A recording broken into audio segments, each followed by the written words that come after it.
ಈಗಿನ ಸರ್ಕಾರ ಹಲವಾರು ರೀತಿಯಲ್ಲಿ ಜನವಿರೋಧಿ ಚಟುವಟಿಕೆಗಳು ಈ ಸರ್ಕಾರದಲ್ಲಿ ನಡೀತಾ ಇದೆ. ಇತ್ತೀಚೆಗೆ ಹಾಲಿನ ದರವನ್ನು ಏರಿಕೆ ಮಾಡಿರ್ತಕ್ಕಂಥದ್ದು ಇರಬಹುದು. ಅದಕ್ಕೆ ಒಂದು ಸಬೂಬುಗಳನ್ನು ಕೊಟ್ಕೊಂಡಿದ್ದಾರೆ. 50 ಮಿಲಿಮೀಟ್ರು 25 ಮಿಲಿಮೀಟ್ರು ಅದೇನೋ ಹೇಳ್ಕೊಂಡಿದ್ದಾರೆ. ಅದು ಎಷ್ಟರ ಮಟ್ಟಿಗೆ 50 ಮಿಲಿಮೀಟ್ರನ್ನ ಹೆಚ್ಚುವರಿ ಆಗಿ ಪ್ಯಾಕೆಟ್ ಮಾಡ್ಕೊಂಡು ಏನು ಕೊಡ್ತಾ ಇದ್ದಾರೋ ಇನ್ನೂ ಅದರ ಬಗ್ಗೆ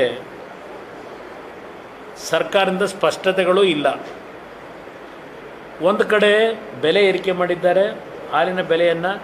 ಜನ ಏನು ಅವರಿಗೆ 50 ಮಿಲಿಮೀಟ್ರ್ ಜಾಸ್ತಿ ಮಾಡಿ 2 ರೂಪಾಯಿ ಜಾಸ್ತಿ ತಗೊಳ್ಳಿ ಅಂತ ಹೇಳಿದ್ರ? ಅರ್ಜಿ ಹಾಕಿದ್ರ? ಯಾರು ಕೇಳಿದ್ರು ಇವ್ರನ್ನ? ಅಂದರೆ ಸುಮ್ಮನೆ ಒಂದು ಕಾರಣ ಬೆಲೆ ಏರಿಕೆ ಮಾಡಲಿಕ್ಕೆ. ಈಗಾಗಲೇ ಪೆಟ್ರೋಲು ಡೀಸೆಲ್ ಬೆಲೆ ಏರಿಕೆ ಆಗಿದೆ. ಕಳೆದ 2-3 ದಿವಸಗಳ ಹಿಂದೆ ಮತ್ತೊಂದು ವರದಿ ಬಂದಿದೆ.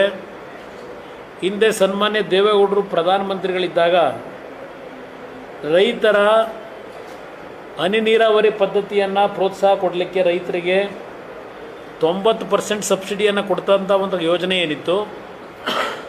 ಆಮೇಲೆ ಬಂದಂಥ ಸರ್ಕಾರಗಳು ಕೇಂದ್ರ ಸರ್ಕಾರದ ಪಾಲು, ರಾಜ್ಯ ಸರ್ಕಾರದ ಪಾಲು ಕಡಿಮೆ ಮಾಡ್ತಕ್ಕಂಥ ಒಂದು ನಿರ್ಧಾರಗಳಾಗಿದೆ. ಈಗಿನ ಒಂದು ಹನಿ ನೀರಾವರಿ ಪದ್ಧತಿಗೆ ಕೇಂದ್ರ ಸರ್ಕಾರದ 27%, ರಾಜ್ಯ ಸರ್ಕಾರದ 48% ಸಬ್ಸಿಡಿ ಕೊಡ್ತಕ್ಕಂಥ ಒಂದು ಕಾರ್ಯಕ್ರಮ ಇದ್ದಂಥದ್ದು. ಅಂದರೆ 75% ರೈತರ ಒಂದು ಹನಿ ನೀರಾವರಿ ಪದ್ಧತಿಗೆ ಸಬ್ಸಿಡಿ ಕಾರ್ಯಕ್ರಮ ಇದ್ದಂಥದ್ದನ್ನು ರಾಜ್ಯ ಸರ್ಕಾರ ಇವತ್ತು 48% ಇದ್ದಂಥ ರಾಜ್ಯ ಸರ್ಕಾರದ ಹೊರೆಯನ್ನು 18%ಗೆ ಇಳಿಸ್ತಕ್ಕಂಥ ಕೆಲಸ ಮಾಡಿದ್ದಾರೆ. ರೈತರಿಗೆ ಎಷ್ಟರ ಮಟ್ಟಿಗೆ ಈ ಸರ್ಕಾರ ಪ್ರೋತ್ಸಾಹವನ್ನು ಕೊಡ್ತಾ ಇದ್ದಾರೆ ಅಂತಕ್ಕಂಥದ್ದು ಇದರಿಂದಲೇ ನೀವು ಕಾಣ್ಬೋದು. ಅಂದರೆ ರೈತನಿಗೆ ಇವತ್ತು ಕನಿಷ್ಠ 50% ಏರಿಕೆ ಮಾಡಿದ್ದಾರೆ. ಒಂದು ಕಡೆ ವಿದ್ಯುತ್ ಶಕ್ತಿ ಇಲಾಖೆಯಲ್ಲಿ ಹೊಸದಾಗಿ TCಗಳನ್ನು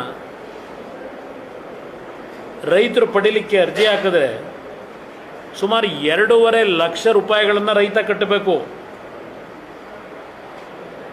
ಇವತ್ತಿನ ಪರಿಸ್ಥಿತಿಯಲ್ಲಿ ರೈತನಿಗೆ 2.5 ಲಕ್ಷ ಕಟ್ಟತಕ್ಕಂಥ ಆರ್ಥಿಕ ಶಕ್ತಿಯನ್ನು ಏನಾದರೂ ಕೊಟ್ಟಿದ್ದಾರಾ? ನಿರಂತರವಾಗಿ ಇವತ್ತು ನಾಡಿನ ಜನತೆಯ ಮೇಲೆ ಗ್ಯಾರಂಟಿ ಯೋಜನೆಗಳ ಹೆಸರಿನಲ್ಲಿ ಪ್ರತಿನಿತ್ಯ ಒಂದಲ್ಲ ಒಂದು ರೀತಿಯ ತೆರಿಗೆ ಭಾರವನ್ನು ಏನು ಹೊರಿಸ್ತಾ ಇದ್ದಾರೆ. ನಿನ್ನೆ ನಮ್ಮ ಮುಖ್ಯಮಂತ್ರಿಗಳ ಒಂದು ಹೇಳಿಕೆಯನ್ನು ಗಮನಿಸಿದೆ. ಮುಖ್ಯಮಂತ್ರಿಗಳು ಮತ್ತು ನಮ್ಮ ಸಮಾಜ ಕಲ್ಯಾಣ ಇಲಾಖಾ ಮಂತ್ರಿಗಳು SCP STPಯ ಒಂದು ಕ್ರಿಯಾ ಯೋಜನೆಯನ್ನು ಸಿದ್ಧ ಮಾಡಿದ್ದಾರೆ, ಕ್ರಿಯಾ ಯೋಜನೆಯನ್ನು ಘೋಷಣೆ ಮಾಡಿದ್ದಾರೆ.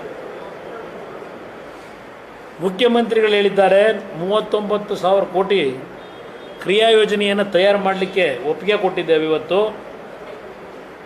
ಯಾವ್ಯಾವ ಇಲಾಖೆಯಿಂದ ಎಷ್ಟೆಷ್ಟು ಹಣವನ್ನು ಈ ಕ್ರಿಯಾ ಯೋಜನೆಗಳಿಗೆ ಹಂಚಿಕೆ ಮಾಡಬೇಕು ಅಂತಕ್ಕಂಥದ್ದು ನಿರ್ಧಾರ ಮಾಡಿದ್ದೇವೆ. ಇದೆಲ್ಲವನ್ನು ಹೇಳ್ಕೊಂಡಿದ್ದಾರೆ. ಮತ್ತೊಂದು ಮಾತು ಹೇಳಿದ್ದಾರೆ BJP ನಾಯಕರಿಗೆ. ಇವತ್ತು ನಾವು ತೆಗೆದುಕೊಂಡಿರ್ತಕ್ಕಂಥ ಈ ಒಂದು SCP STPಯ ಕಾರ್ಯಕ್ರಮಕ್ಕೆ ಬೇರೆ ಯಾವ ರಾಜ್ಯದಲ್ಲಿ BJPಯವರು ಸರ್ಕಾರ ನಡೆಸ್ತಂಥದ್ರ ಕಡೆ ಈ ಒಂದು ದೊಡ್ಡ ಭಾರಿ ಪ್ರಮಾಣದಲ್ಲಿ SCP STP ಗ್ರ್ಯಾಂಟ್ ಕೊಟ್ಟಿದ್ದಾರೆ ಅಂತ ಹೇಳಿ ಬಹುಶಃ ಮುಖ್ಯಮಂತ್ರಿಗಳಿಗೆ ಹೇಳ್ತೀನಿ. ಕಳೆದ 2-3 ದಿನಗಳ ಹಿಂದೆ ಮಧ್ಯಪ್ರದೇಶದಲ್ಲಿ ಅಲ್ಲಿಯ ಸರ್ಕಾರ 3,65,000 ಕೋಟಿ ರೂಪಾಯಿಗಳ ಯೋಜನಾ ಗಾತ್ರವನ್ನೇನು ಅನೌನ್ಸ್ ಮಾಡಿದ್ದಾರೆ, ಬಜೆಟನ್ನು, ಈ 24-25 ಸಾಲಿನ ಬಜೆಟನ್ನೇನು ಮಂಡನೆ ಮಾಡಿದ್ದಾರೆ. 3,65,000 ಕೋಟಿನಲ್ಲಿ 40,000 ಕೋಟಿ ರೂಪಾಯಿಗಳನ್ನು SCP STP ಅನುದಾನವನ್ನು ಹಂಚಿಕೆ ಮಾಡಿದ್ದಾರೆ. ನೀವು ಒಬ್ಬರೇ ಅಲ್ಲ ಪಾಪ, SCP STPಯ ವಾರಸುದಾರರು ಏನು ನೆನ್ನೆ ಬೆನ್ನು ತೊಟ್ಕೊಂಡಿದ್ದೀರಲ್ಲ, ಈ ಒಂದು ದೊಡ್ಡ ಪ್ರಮಾಣದಲ್ಲಿ ಯಾವ ರಾಜ್ಯದಲ್ಲಿ ಮಾಡಿದ್ದಾರೆ? 2 ದಿವಸದಿಂದ ಮಧ್ಯಪ್ರದೇಶದಲ್ಲಿ ನಿಮಗಿಂತಲೂ ಹೆಚ್ಚಿನ ರೀತಿಯಲ್ಲಿ ಅನುಷ್ಠಾನಕ್ಕೆ ತಂದಿದ್ದಾರೆ.